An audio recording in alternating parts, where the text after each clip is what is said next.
చూస్తున్నాం. Deputy speaker Raghurama Krishnam Raju CID custody కేసులో A1 గా ఉన్న పివి సునీల్ కుమార్ ను గుంటూరు CCS పోలీస్ స్టేషన్లో విచారించారు. విజయనగరం ఎస్పీ దామోదర్ ఆధ్వర్యంలో సునీల్ కుమార్ ను ప్రశ్నించారు. సుమారు 5 గంటల పాటు ఆయన్ను విచారించారు.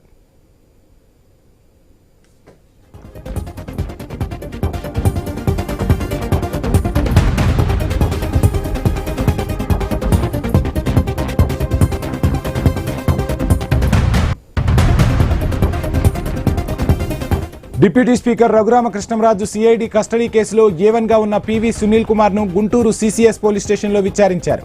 విజయనగరం ఎస్పీ దామోదర్ ఆధ్వర్యంలో సునీల్ కుమార్ ను ప్రశ్నించారు. సుమారు 5 గంటల పాటు ఆయన్ను విచారించారు అధికారులు.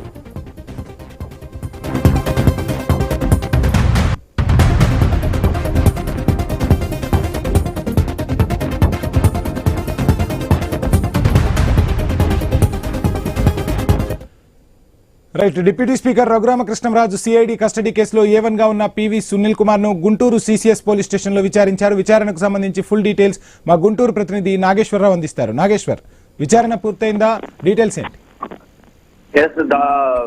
నర్సాపేట ఎంపీ రఘురామకృష్ణరాజుని అనిపించిన కేసులో ఏదైతే సునీల్ కుమార్ ని అయితే ఉదయం నుంచి మొత్తంగా ఇప్పుడు 4:30 వరకు కూడా 10:40 గంటల నుంచి ఉదయం సాయంత్రం 4:30 వరకు కూడా సునీల్ కుమార్ ని అయితే ఎస్పీ దామోదర్ అయితే విచారించిన పరిస్థితి అయితే ఉంది. దానికి సంబంధించి ఇంకా ఏదైతే పూర్తిగా బయటకు వచ్చి ఏదైతే మీడియా ముందుకు ముఖంగా కూడా వాళ్ళు వివరాలు వెల్లడించాల్సి అయితే ఉంది. అయితే మొత్తంగా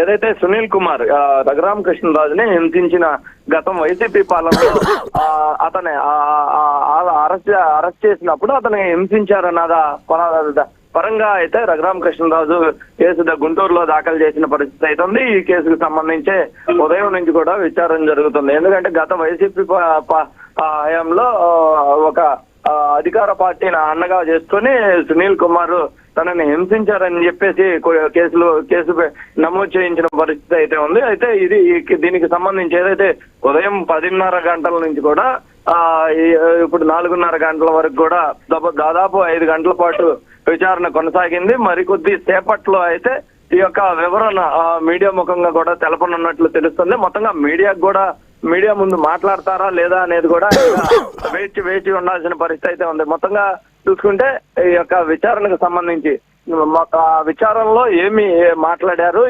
విచారణలో సునీల్ కుమార్ ఏమి అధికారులకి చెప్పిన పరిస్థితి అయితే ఉంది, ఏమి వివరించారు, దాని మీద ఫర్దర్ గా ఎలా ముందుకెళ్ళాలి, ఈ కేసు ఎలా ముందుకెళ్ళాలి అనేది కూడా దీనికి సంబంధించి దామోదర్ నివేదిక ఇవ్వనున్నట్లుగా తెలుస్తుంది. అలాగే ఈ సునీల్ కుమార్ మరికొద్ది సేపట్లో CCS పోలీస్ స్టేషన్ నుంచి బయటికి వెళ్లే అవకాశాలు